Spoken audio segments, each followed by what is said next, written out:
Hello everyone. तो आज इस वीडियो में हम गेट के कुछ प्रीवियस ईयर्स के क्वेश्चन सॉल्व करेंगे related to the topic sequence of functions. अब सीक्वेंस ऑफ फंक्शंस जो है वो रियल एनालिसिस का काफ़ी इंपॉर्टेंट टॉपिक है और हर साल इसमें गेट में और CSIR नेट में यहाँ से क्वेश्चंस पूछे जाते हैं। तो हम शुरू करते हैं इस क्वेश्चन के साथ। ये जो क्वेश्चन हमें गिवन है इसमें एक सीक्वेंस ऑफ फंक्शन गिवन है और हमें ये लिमिट ऑफ द इंटीग्रेशन पूछा गया है। ओके, तो जब भी हमें लिमिट ऑफ द इंटीग्रेशन इस टाइप से क्वेश्चन पूछा जाता है तो हम ज़्यादातर ये देखते हैं कि क्या इस लिमिट को हम इंटीग्रेशन के अंदर ले जा सकते हैं। तो कई बार हम ऐसा कर सकते हैं और फिर वो लिमिट फंक्शन पे लगा के डायरेक्ट स्ट्रेट फॉरवर्ड वो क्वेश्चन सॉल्व हो जाता है। बट अंडर व्हाट कंडीशन हम इस लिमिट को अंदर ले जा सकते हैं। Okay, so we will discuss 3 different situations जब हम ऐसा कर सकते हैं। सो फर्स्ट वन इज, अगर जो भी सीक्वेंस ऑफ फंक्शन गिवन है अगर वो यूनिफॉर्मली कन्वर्ज करे। ओके, यूनिफॉर्मली कन्वर्ज अगर वो करे तो हम बोलते हैं कि किसी एक इंटरवल पर, तो हम बोलते हैं कि इस लिमिट को हम अंदर ले जा सकते हैं for the integration a to b। But the uniform convergence is a strong condition. Okay, कई बार ऐसा भी हो सकता है कि यूनिफॉर्मली कन्वर्ज नहीं भी कर रही है सीक्वेंस तो भी तुम लिमिट को अंदर ले जा सकते हो। Okay, so we have two different theorems. The first one is monotone convergence theorem. अब इसमें क्या बोल रहा है कि अगर जो सीक्वेंस ऑफ फंक्शन तुम्हें गिवन है अगर उसका जो कोडोमेन है उसमें 0 से इन्फिनिटी तक, मतलब कोई नेगेटिव नंबर उसमें नहीं है और सीक्वेंस ऑफ फंक्शन इंक्रीजिंग है। Okay, it is a increasing function, increasing sequence, then हम लिमिट को अंदर ले जा सकते हैं। That is one thing. And the second one is dominated convergence theorem.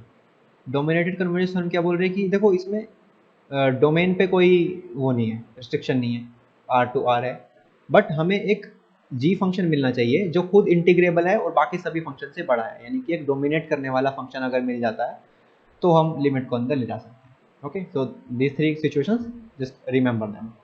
So now let's come back to the question.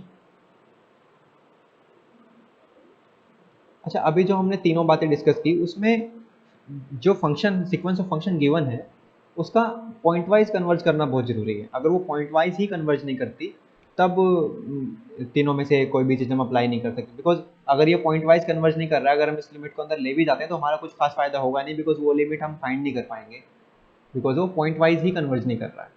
ठीक है, तो जैसे कि इस क्वेश्चन में अगर हम x को 1 ले लें, अगर x को 1 ले लें तो fn1 कितना होगा। ठीक है, ये 1 हो गया, ये 1 हो गया, ये नीचे 2 हो गया, 2 से 2 कट गया, n आ गया, बट ये तो कन्वर्ज नहीं कर रहा है। Okay, if n tends to infinity then this is going to infinity, तो दैट मीन्स जो सीक्वेंस ऑफ फंक्शन हमें गिवन है वो पॉइंट वाइज ही कन्वर्ज नहीं कर रहा है। Okay, so we have to try something different.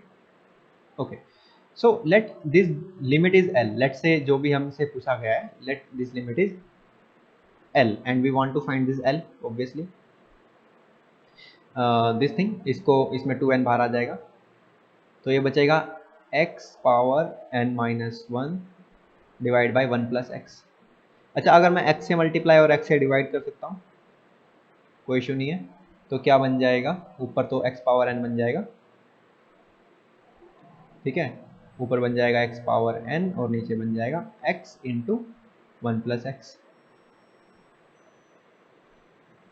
ठीक है, और इसको जो है पार्शियल फ्रैक्शन से, हम पार्शियल फ्रैक्शन से अलग अलग करके लिख सकते हैं, तो इसको हम थोड़ा सा और मॉडिफाई कर सकते हैं, ये बन जाएगा x power n divide by x minus x power n divide by 1 plus x. Okay, तो इसको जब तुम थोड़ा सा एलसीएम वगैरह लोगे तो वापस से यही बन जाएगा। ओके, तो हमने बस कुछ नहीं किया, x से मल्टीप्लाई x से डिवाइड एंड देन हमने पार्शियल फ्रैक्शन से इसको अलग कर दिया। ओके, तो अब इसको, ये तो x से x एक पावर कैंसिल होके ये x पावर n-1 है। ठीक है, this is nothing but x power n-1, और इसको तो हम इंटीग्रेट कर सकते हैं easily, x power n by n हो जाएगा, फिर लिमिट डाल देंगे तो ये 1 बाई n आ जाएगा, और n जब इस 2n को मल्टीप्लाई करेंगे तो n से n कैंसिल हो जाएगा, तो ये क्या हो जाएगा, limit n tends to infinity. तो इसको सिर्फ हम सोल्व कर सकते हैं। ओके, तो ये क्या हो रहा है, ये तो 2 हो जा रहा था, माइनस में अब हमारे पास बच गया 0 to 1 x power n divide by 1 plus x into D x, और 2n भी है यहाँ पर, ठीक है, क्योंकि ये 2n अंदर मल्टीप्लाई करना था तो यहाँ भी हुआ और वहाँ भी हुआ। ओके, सो नाउ इसको थोड़ा सा और ठीक से लिखते हैं, limit n tends to infinity, this is 2 minus, अब 2n को अगर मैं 2 इंटू n प्लस 1 लिखूँ, integration 0 to 1 x power n divide by 1 plus x into D x. तो देखो मैंने n को n प्लस 1 से रिप्लेस कर दिया, मतलब मैंने कुछ एक्स्ट्रा सब्ट्रैक्ट कर दिया, तो मेरे को वो जोड़ना भी पड़ेगा। तो क्या जोड़ा जाएगा, 2 into integration 0 to 1 x power n divide by 1 plus x, ठीक है। ये एक्स्ट्रा टर्म हमने ऐड किया है बिकॉज हमने यहाँ पे n को n प्लस 1 से रिप्लेस किया था, इस वजह से। ओके, अब इस पूरे के ऊपर limit n tends to infinity है। ओके, तो इसको थोड़ा सा लिख लेते हैं, l is equals to 2 minus, अभी देखो क्या है कि देखो इसमें और इसमें, जस्ट मेरे को let me change the colour,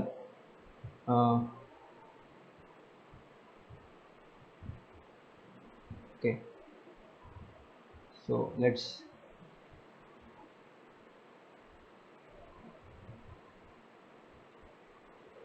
सी, इसमें और इसमें क्या फ़र्क है, दोनों में कुछ नहीं है, बस n को n प्लस 1 से रिप्लेस किया गया है, if you look at it, ठीक है ना, n को n प्लस 1 से रिप्लेस किया गया है।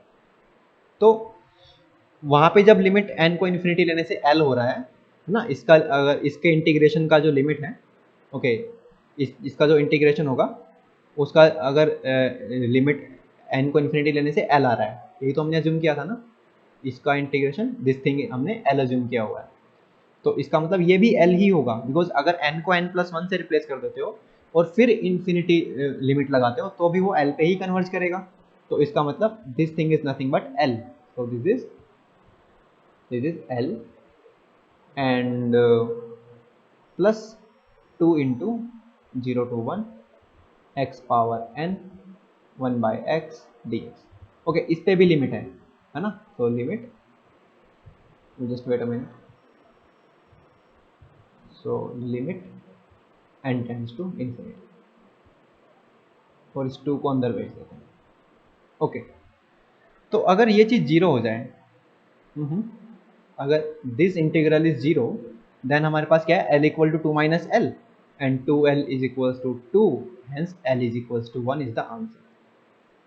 But why this is zero, see why this is zero, अब इसमें हम इस लिमिट को अंदर ले जा सकते हैं, अगर हम इस लिमिट को अंदर ले जा पाएँ तो क्या हो जाएगा, ये तो जीरो पे जाएगा, बिकॉज x 0 से 1 के बीच में, जब 0 से 1 के बीच में कोई नंबर रहता है उसकी पावर बढ़ाने से वो जीरो हो जाता है, जीरो की तरफ जाता है, तो ये जो इंटीग्रेशन 0 to 1 है, जब हम लिमिट को अंदर ले जाएंगे तो अंदर वाला फंक्शन जीरो बन जाएगा and it will be zero.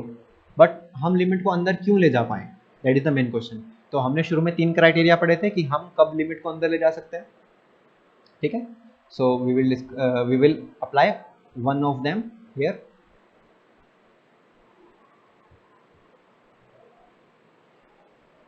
सो हम लिमिट को अंदर क्यों ले जा पा रहे हैं, क्योंकि x power n divide by 1 plus X is always less than equals to 1 by 1 plus X, क्योंकि ये चीज़ तो 0 से 1 के बीच में रहेगी ना, है ना, ये चीज़ हमेशा 1 से छोटी रहेगी क्योंकि x 0 से 1 के बीच में है, तो ये इससे छोटा रहेगा हमेशा।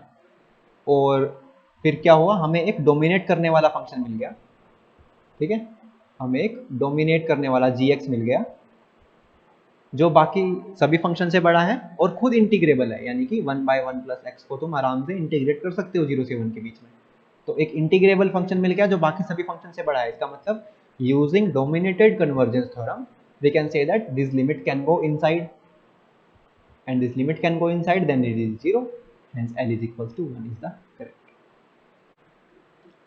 Okay, so let's move on to the next question। इस नेक्स्ट क्वेश्चन में हमें एक फंक्शन दिया हुआ है, ये सीरीज की फॉर्म में दिया हुआ है, ठीक है। तो इसमें सबसे पहले हमें ये समझना है कि ये जो फंक्शन है इसको बोलते हैं कैरेक्टरिस्टिक फंक्शन, ठीक है, और ये क्या करता है, सिर्फ इस इंटरवल के बीच में जो भी इंटरवल गिवन है, let's say here it is n to n+1 closed, इस इंटरवल में सिर्फ ये वैल्यू 1 लेता है और इससे अलग पूरे के पूरे रियल लाइन में 0 लेगा।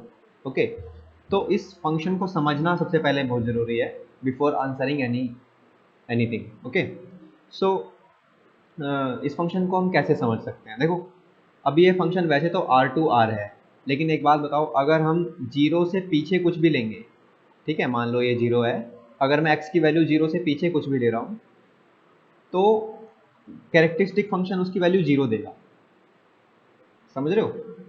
क्योंकि ये शुरू ही 0 से 1 हो रहा है, यानी कि पहले n की वैल्यू जब 0 जाएगी तो यहाँ पे 0 से 1, यानी 0 से 0 के बीच में 1, बाकी हर जगह 0।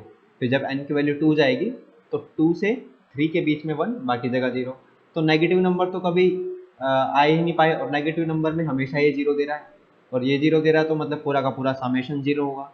तो इसका मतलब f of x is equals to 0 for when x belongs to minus infinity to 0।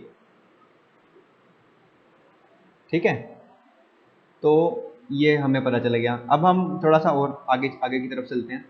मान लो अब हमें पता चला कि अब हमें पता करना है कि 0 से 1 के बीच में क्या है। Okay, so if x belongs to 0 to 1, okay, तो अगर x जो है वो 0 से 1 के बीच में अगर है, तब ये फंक्शन क्या होगा? ठीक है, तो जब x 0 से 1 के बीच में है तब तो लेट्स से ये हो जाएगा 1/2 पावर। अब देखो, अब n की वैल्यू जब 0 होगी तो ये कैरेक्टरिस्टिक फंक्शन 0 से 1 के बीच में 1 देगा, बाकी सब जगह 0 देगा। सो हमें n को 0 ही पुट करना पड़ेगा, बिकॉज अगर हम n को 0 के अलावा कुछ भी पुट करते हैं तो फंक्शन की वैल्यू 0 ही बन जाएगी, बिकॉज ये इंटरवल 0 से 1 नहीं रहेगा। ठीक है, तो n को 0 पुट किया, सो इट विल बिकम, और ये तो देगा, ये तो 1 ही देगा इस इंटरवल के बीच में, तो टोटल वैल्यू 1 बन जाएगी। So function is 1 when x, wait a minute, when function is 1 when x is between 0 and 1। तो देखो 1 पे इक्वालिटी है क्योंकि यहाँ पे क्लोज्ड इंटरवल है। ठीक है, तो 1 पे भी वो 1 ले रहा है, 0 पे नहीं ले रहा। ओके, सो सिमिलरली जब मैं x को अब नेक्स्ट इंटरवल में ले जाऊंगा विच इज़ 1 to 2, जब मैं 1 to 2 ले जाऊंगा तो अब मेरे को n 1 रखना पड़ेगा। ठीक है, तो मुझे यहाँ पे मिल जाएगा 1/2 जब x 0 से 1 से 2 के बीच में। सिमिलरली फिर मुझे 1/2 पावर 2 करना पड़ेगा when x is between 2 to 3, sorry 2 to 3, x is between 2 to 3। सो ऐसे ही सो ऑन मैं अपने फंक्शन को डिफाइन कर सकता हूँ। अब देखो, अब हमें फंक्शन पता है क्या है। ठीक है, तो अब हम जो भी सवाल पूछा है उसको समझ सकते हैं। अब देखो, पहला ऑप्शन जो है वो ये कह रहा है कि s 1/2 इज ओपन। पहले इसने s अल्फा डिफाइन किया है। s अल्फा में वो सभी x लेने हैं जहाँ पे फंक्शन की वैल्यू अल्फा से ज़्यादा है। ठीक है, तो s 1/2 का क्या मतलब हो गया? वो सारे डोमेन के एलिमेंट लेने हैं जहाँ पे फंक्शन की वैल्यू 1/2 से ज़्यादा है। तो 1/2 से ज़्यादा तो भाई यहाँ तो नहीं है, यहाँ तो 0 है, यहाँ पे है। ठीक है, 1/2 से ज़्यादा देखो यहाँ पे नहीं है, यहाँ पे तो 1/2 से ज़्यादा नहीं है, तो क्या करें? और यहाँ भी 1/2 से ज़्यादा नहीं है, तो 1/2 से ज़्यादा सिर्फ इस इंटरवल के बीच में है ना, 0 से 1 क्लोज्ड। सिर्फ इस इंटरवल के बीच में फंक्शन की वैल्यू 1/2 से ज़्यादा थी, तो s 1/2 इसके बराबर हो गया। और ये तो ओपन नहीं है क्योंकि ये 1 इसका लिमिट पॉइंट है। ठीक है, और 1 के अराउंड जब कोई भी नाइबरहुड लोगे तो वो इसमें नहीं जाएगा, मतलब 1 इंटीरियर पॉइंट नहीं है, तो इसका मतलब ये ओपन नहीं है, तो इसका मतलब ये ऑप्शन हो गया गलत। ठीक है, अच्छा अब चलते हैं दूसरे ऑप्शन की तरफ। अब दूसरा ऑप्शन कह रहा है s √5/2 is not measurable. Okay okay, तो s √5/2 आई थिंक ये समथिंग जो भी है ये जो अल्फा बनेगा √5/2 ये 1 से ज़्यादा ही बनेगा, 1 पॉइंट समथिंग बनेगा, ठीक है, 1 से ज़्यादा ही बनेगा। तो हमें फंक्शन वो वाले डोमेन के एलिमेंट इकट्ठे करने हैं जहाँ पे फंक्शन की वैल्यू √5/2 से ज़्यादा है। लेकिन √5/2 तो 1 से ज़्यादा है और 1 से ज़्यादा कभी फंक्शन की वैल्यू हुई ही नहीं, है ना। 1 से ज़्यादा कभी फंक्शन हुआ ही नहीं, ना कभी होगा आगे जाके भी, क्योंकि 1/2 पावर n हो रहा है वो तो इसका मतलब ये जो सेट है, ये जो वेट अ मिनट, हाँ ये जो सेट है s√5/2, ये जो सेट है ये एम्प्टी है, और एम्प्टी सेट तो मेजरेबल होता है, उसकी मेजर 0 होती है, एलेबिक मेजर। तो इसका मतलब ये भी गलत, ठीक है। और अब हम चलते हैं तीसरे ऑप्शन की तरफ। अब हम निकालते हैं एस नोट। एस नोट क्या है? एस नोट, ठीक है, मतलब कि वो सभी वैल्यूज डोमेन के अंदर जहाँ पे फंक्शन की वैल्यू क्या है, क्या है, 0 से ज़्यादा है, ठीक है। तो 0 से ज़्यादा कब हुई? यहाँ कहाँ से? ओपन 0, ठीक है ना। देखो 0 क्लोज्ड नहीं है, क्योंकि 0 क्लोज्ड का मतलब तो हो जाएगा कि 0 पे भी 0 से ज़्यादा है, नहीं 0 पे तो 0 है, तो इसलिए ओपन, और बाद में हर जगह 0 से ज़्यादा है ना, आगे जितना भी आगे जाओ 0 से ज़्यादा ही है, तो ये हो जाएगा इन्फिनिटी। ये एस नोट हो गया। अब ये भी क्लोज्ड, ये क्लोज्ड नहीं है क्योंकि 0 इसका लिमिट पॉइंट है, और ये अपना लिमिट पॉइंट कंटेन ही नहीं कर रहा, तो इसका मतलब ये क्लोज्ड नहीं हो सकता, ये भी गलत। ओके, अब बचा लास्ट ऑप्शन, अब इसको भी देख लेते हैं। ये है s1/√2। तो इसमें क्या है, फंक्शन की वो डोमेन में से वो एलिमेंट लेने जहाँ पे फंक्शन की वैल्यू 1/√2 से ज़्यादा है। ओके, तो ये देखो 1/√2 से ज़्यादा, ओके, तो 1 तो ज़्यादा होता है 1/√2 से, ठीक है। और okay, so we have to see कि 1/√2 की डेसिमल वैल्यू कितनी है, ठीक है। So we have to check that, just wait a minute. 1/√2, so it is 0.707। Okay, अब हमें वो लेने हैं जो इससे ज़्यादा दें, ठीक है। तो ये चल जाएगा, ये नहीं चलेगा पर, बिकॉज ये तो 0.5 है, ठीक है। तो जस्ट वेट, तो क्या आ जाएगा s1/√2 में? 0 तो नहीं आएगी, ठीक है, तो ओपन 0 और क्लोज्ड 1, ये आएगा। अब ये कह रहा है कि ये मेजरेबल है या नहीं। देखो एवरी इंटरवल इज मेजरेबल, तो इसका मतलब ये मेजरेबल है, तो ये हो गया करेक्ट, ठीक है, इजी। तो इसमें बस सबसे जो मेन काम यही था कि फंक्शन को समझना, ठीक है ना, ये कैरेक्टरिस्टिक फंक्शन है और उसको सही फॉर्म में लिख लेना, उसके बाद तो क्वेश्चन एकदम इजी था। So now let's move on to the next question. The next question is this, ठीक है। नेक्स्ट क्वेश्चन में एक देखो हमें fn(x) दे रखा है सीक्वेंस ऑफ फंक्शन, एक gn(x) दे रखा है। अब इनके बारे में पूछ रहा है कि कौन यूनिफॉर्मली कन्वर्ज करेगा, कौन नहीं करेगा, और या दोनों करेंगे, ठीक है। तो इसमें सबसे पहले चलो इसको देख लेते हैं, ठीक है। और इंटरवल दिया 0 से 1 ओपन, ठीक है, ओपन दिया है 0 से 1 इंटरवल, जो डोमेन है वो ये दिए, और फंक्शन जो है वो दिया है fn(x) is equals to x power n। पहले ये ले लेते हैं।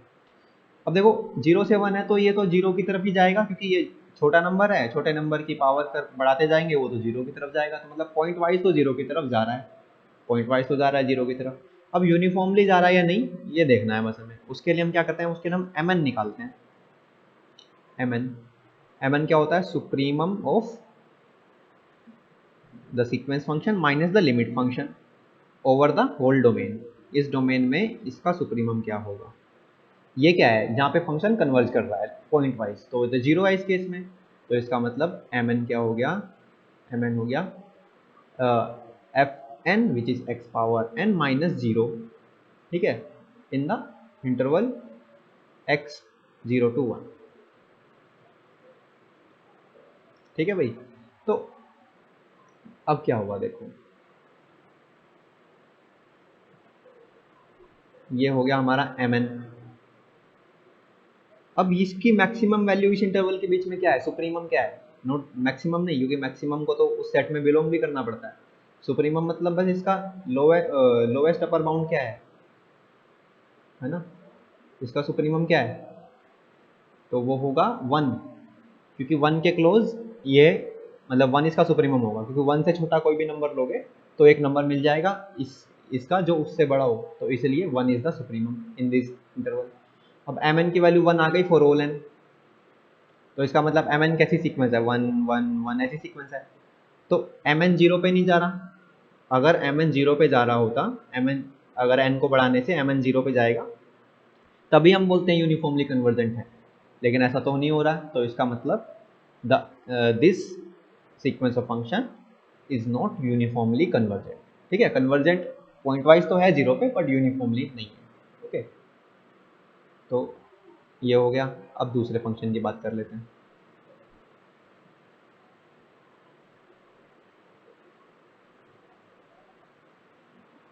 ठीक है, अब देखो दूसरा क्या दिया है, gn(x), ये दिया है x power n into 1 minus x.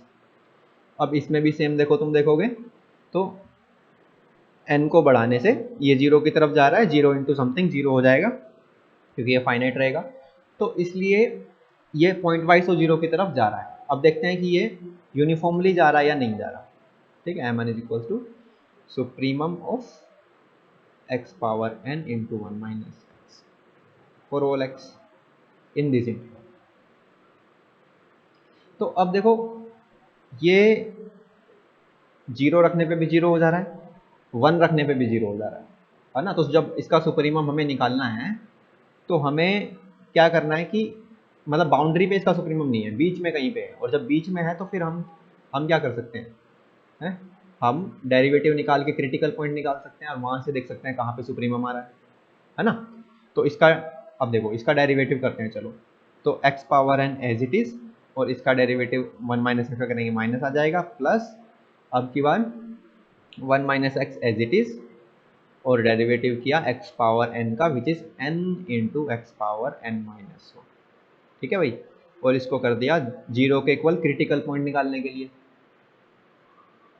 Okay, तो इसको 0 के इक्वल जब रखा तो x पावर n उधर चला जाएगा, तो यहाँ बचेगा, और यहाँ बचेगा 1 minus X into n x power n minus 1 equals to x power n। ठीक है, अब ये x पावर n माइनस 1 है देखो, तो ये उधर जाके कैंसिल कर देगा, उधर सिर्फ x रह जाएगा।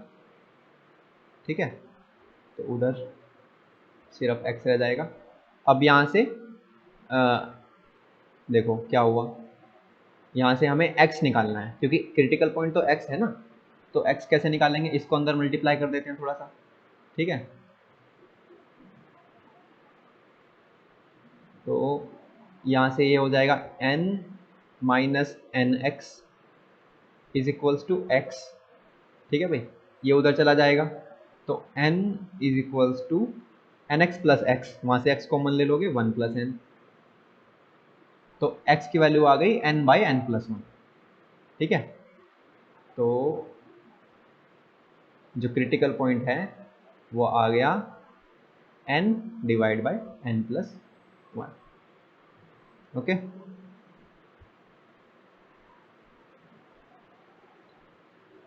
अब ये क्रिटिकल पॉइंट आ चुका है।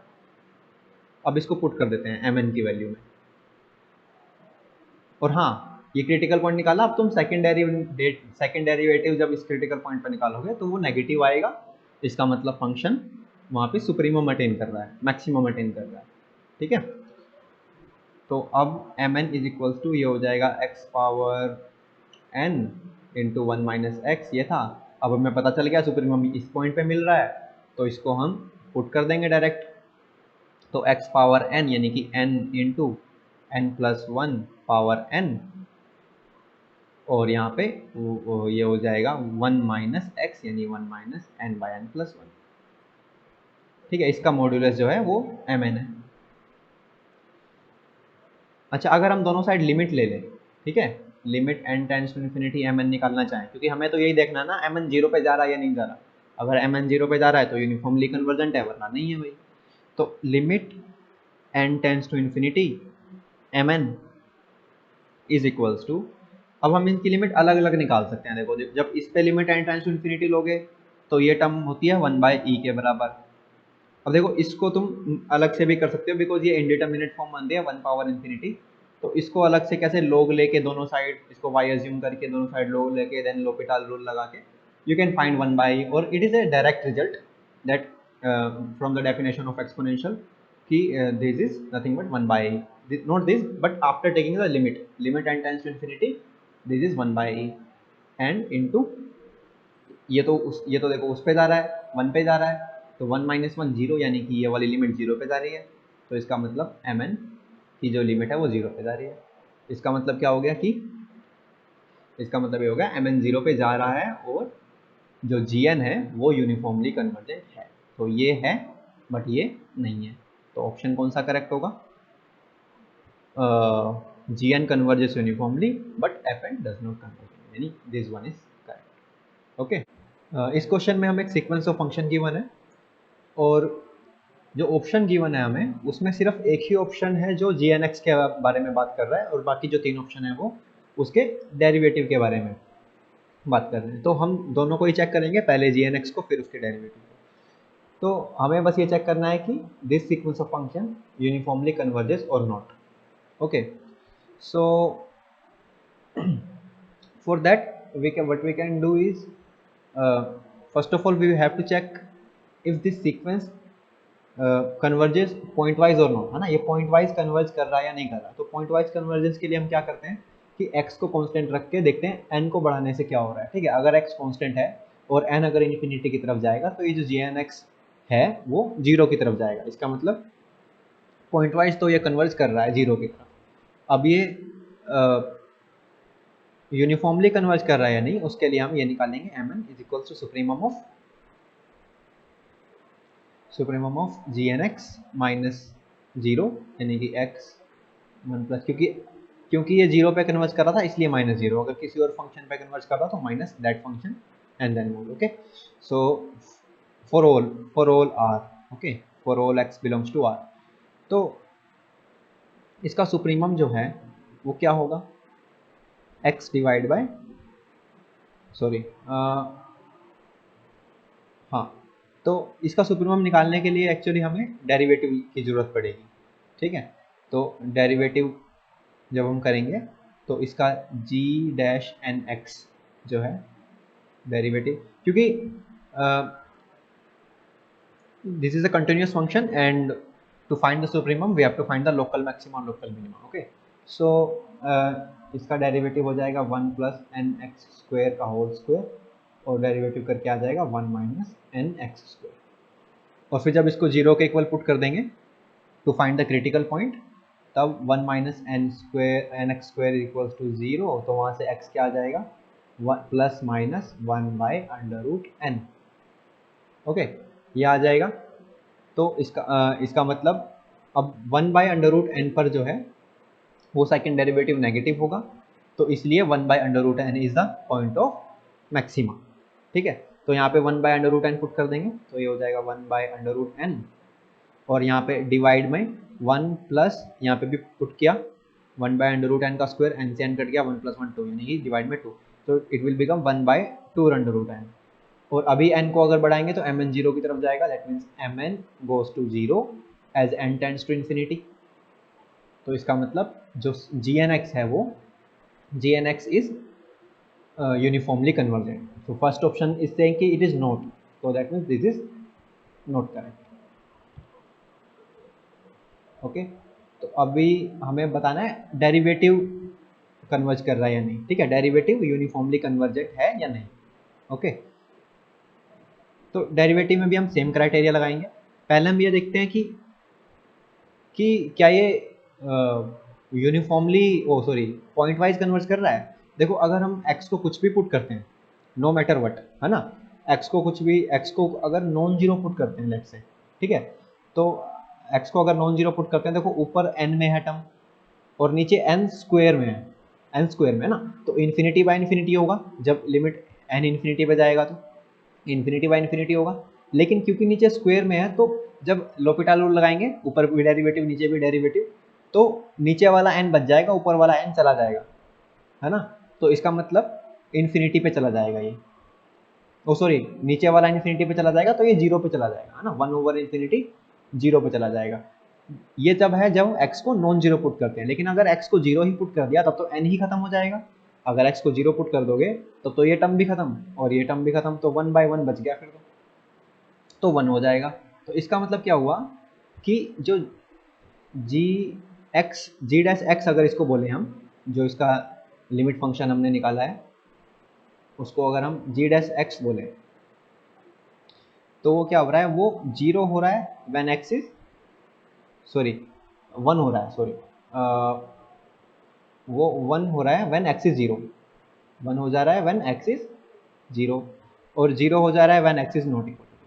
किसी भी और नंबर के लिए ये जो लिमिट है ये जीरो पे ले जाएगी और सिर्फ जीरो के लिए 1 रहेगी, ठीक है। तो क्या ये यूनिफॉर्मली कन्वर्जेंट हो सकता है? देखो ये सारे के सारे कॉन्टिन्यूस फंक्शन थे, और कॉन्टिन्यूस फंक्शन की सीक्वेंस है अगर, और वो यूनिफॉर्मली कन्वर्ज भी कर रही है, तो जो लिमिट फंक्शन होता है वो भी कॉन्टिन्यूस होना चाहिए था, पर ये तो कॉन्टिन्यूस नहीं है। तो इसका क्या मतलब हुआ, ये यूनिफॉर्मली कन्वर्जेंट तो नहीं है, पूरे आर पे नहीं है कम से कम, है ना, पूरी की पूरी रियल लाइन के लिए नहीं है, कहीं कहीं हो सकता है, तो वो हमें अब देखना होगा, मतलब पूरी पूरी रियल लाइन के लिए नहीं, मतलब ये भी करेक्ट ये भी इनकरेक्ट है ना। अब ये कह रहा है कि जीरो हटा दो बस, ये कह रहा है कि कोई भी इंटरवल ले लो उसमें जीरो मत लो, तो ये यूनिफॉर्मली कन्वर्जेंट है। और ये कह रहा है कि 1 हटा दो, कोई भी इंटरवल ले लो उसमें 1 मत लो। अच्छा, प्रॉब्लम तो आई थिंक जीरो पे ही हो सकती है, 1 से तो कोई प्रॉब्लम नहीं है अभी, क्योंकि जीरो पे डिसकंटिन्यूटी आ रही है। तो लेट्स से हम कोई इंटरवल ले लेते हैं a कोमा बी जिसमें जीरो नहीं है, ठीक है, लेट्स से इसके अंदर जीरो नहीं है इस इंटरवल के अंदर। तो अब क्या होगा, अब हमें अगर हम mn निकालेंगे, mn क्या हो जाएगा, अब लिमिट फंक्शन तो जीरो रहेगा, ठीक है, क्योंकि इसमें जीरो है ही नहीं, तो क्या कहते हैं एम एन एक्स क्या हो जाएगा, supremum of 1 minus N X square divide by 1 plus N X square का होल स्क्वेयर, दिस ये सुप्रीमम हो गया कहाँ से कहाँ तक के लिए, इस इंटरवल के लिए सिर्फ, जिसमें जीरो नहीं है, ठीक है। अच्छा, इसका आप डेरिवेटिव लेके सुप्रीमम निकालने की जरूरत नहीं है, तुम बस ये सोचो, मान लो कोई सुप्रीमम जो इसका मिलेगा वो इस इंटरवल में ही कहीं मिलेगा, है ना, मान लो किसी सी पर मिलेगा, तो x की जगह सी पुट कर देंगे, और फिर जब लिमिट लेंगे तो वही है ना, ऊपर तो n है नीचे n स्क्वायर में टर्म है, तो लिमिट लेंगे फिर वो जीरो ही बन जाएगा, है ना। अगर इस इंटरवल में जीरो कहीं पे होता, अगर इस इंटरवल में जीरो होता कहीं पे, तो फिर जो सुप्रीमम है वो 1 हो जाता, है ना, यहाँ जीरो पुट कर दोगे, यहाँ जीरो पुट कर दोगे, तो सुप्रीमम 1 आ जाएगा, 1 या 1 से बड़ा आएगा, और सुप्रीमम हमेशा 1 या 1 से बड़ा रहेगा, तब तो mn जीरो पे जा ही नहीं सकता। तो जीरो को निकालने से क्या हो जा रहा है कि अब जो ये सुप्रीमम मिलेगा वो जीरो पे चला जाएगा, मतलब कि mn will tends to zero only if this interval do not contain zero, है ना। तो कोई भी इंटरवल तुम ले रहे हो, अगर उसमें जीरो नहीं ले रहे हो, तब जो है mn जीरो पे चला जाएगा, इसका मतलब यूनिफॉर्मली कन्वर्जेंट हो जाएगा। तो इन जीरो के अलावा सभी इंटरवल में ये जो जी डैश एन एक्स है ये यूनिफॉर्मली कन्वर्ज कर रहा है। Okay, so the next question is this, और इसमें भी हमें एक sequence of function he given है और ये डोमेन गिवन है। तो हमें बताना है कि ये जो सीक्वेंस ऑफ फंक्शन है ये एक इक्वी कंटिन्यूस फैमिली फॉर्म कर रही है या नहीं, या फिर और ये जो सीरीज है ये यूनिफॉर्मली कन्वर्ज कर रही है या नहीं कर रही है। ओके, तो जब कोई कॉम्पैक्ट डोमेन पर हमें एक सीक्वेंस ऑफ फंक्शन गिवन है, लेट्स से यहाँ पे हमें क्लोज इंटरवल गिवन है विच इज ऑब्वियसली कॉम्पैक्ट। तो जब कॉम्पैक्ट सेट पर हमें एक सीक्वेंस ऑफ फंक्शन गिवन है जिसमें हर एक फंक्शन कॉन्टिन्यूस है, देखो अगर कोई भी फंक्शन कॉन्टिन्यूस नहीं है तब तो वो इक्वी कंटिन्यूस फैमिली फॉर्म कर ही नहीं सकता। तो हर एक फंक्शन को पहले तो कॉन्टिन्यूस होना पड़ेगा और डोमेन को कॉम्पैक्ट होना चाहिए, और फिर अगर ये यूनिफॉर्मली कन्वर्ज करती है sequence, if it converge uniformly then we say that this family forms a equicontinuous family. Okay, this family of functions is equicontinuous. then लेकिन क्या है कि अगर यूनिफॉर्मली कन्वर्ज नहीं करता है तब हम कुछ नहीं बोल सकते। Okay okay, so let's try to solve this. Okay, and this is not the definition of equicontinuity, this is just a criteria to check whether the given family is equicontinuous. Okay, so बस हमें ये check करना है कि ये जो sequence of function है ये यूनिफॉर्मली कन्वर्ज कर रहा है या नहीं कर रहा for the statement P. Okay, तो इसके लिए हमें पहले देखना होगा ये पॉइंट वाइज कन्वर्ज कर रहा है कि नहीं। पॉइंट वाइज के लिए हम कांस्टेंट रख देंगे x को और n को बढ़ा के देखेंगे। ठीक है, अगर अब n को इंक्रीज करते हैं तो ये देखो ये जो चीज़ है ये 0 पे जाएगा और ये इन्फिनिटी पे जाएगा। तो इन्फिनिटी इंटू 0 ये तो इनडिटर्मिनेट फॉर्म हो रहा है। ठीक है, तो इसको कैलकुलेट करना पड़ेगा कैसे। लेट्स से एक्स क्यूब तो कांस्टेंट है, बाहर आ जाएगा, और limit n tends to infinity n divide by E power nx, इसको ऐसे लिख सकते हैं। और अब ये इन्फिनिटी बाय इन्फिनिटी बन गया, तो इसको जब लोपिटाल रूल लगाएंगे तो 1 divide by limit n tends to infinity, ये हो जाएगा n इन्फिनिटी पे जाएगा, मतलब ये नीचे इन्फिनिटी की तरफ जा रहा है। ओके, तो इसका डेरिवेटिव लेंगे पहले तो n ई पावर nx, और अब लिमिट लेंगे तो ये 0 हो जाएगा। ओके, तो पॉइंट वाइज जो लिमिट है वो 0 है।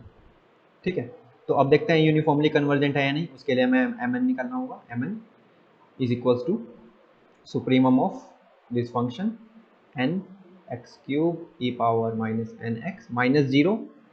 Okay, and in this domain, इस डोमेन में इसका सुप्रीमम क्या है, दैट इज mn। तो इसका सुप्रीमम देखो, अगर हम 0 रखते हैं 10 रखते हैं, हमें नहीं पता वहाँ पे सुप्रीमम है या नहीं, so we have to calculate the derivative and those critical points.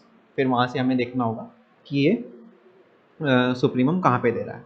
Okay, तो जब हम इसका डेरिवेटिव लेके 0 के इक्वल पुट करेंगे इस टर्म का, यानी एफ एन डैश एक्स निकाल के 0 जब पुट करेंगे तो हमें दो क्रिटिकल पॉइंट मिलेंगे, one is x equals to 0 and one is x equals to 3/n। ठीक है, x इक्वल्स टू 0 पे तो ये 0 हो जा रही है टर्म पूरी की पूरी, तो वो तो सुप्रीमम हो नहीं सकता।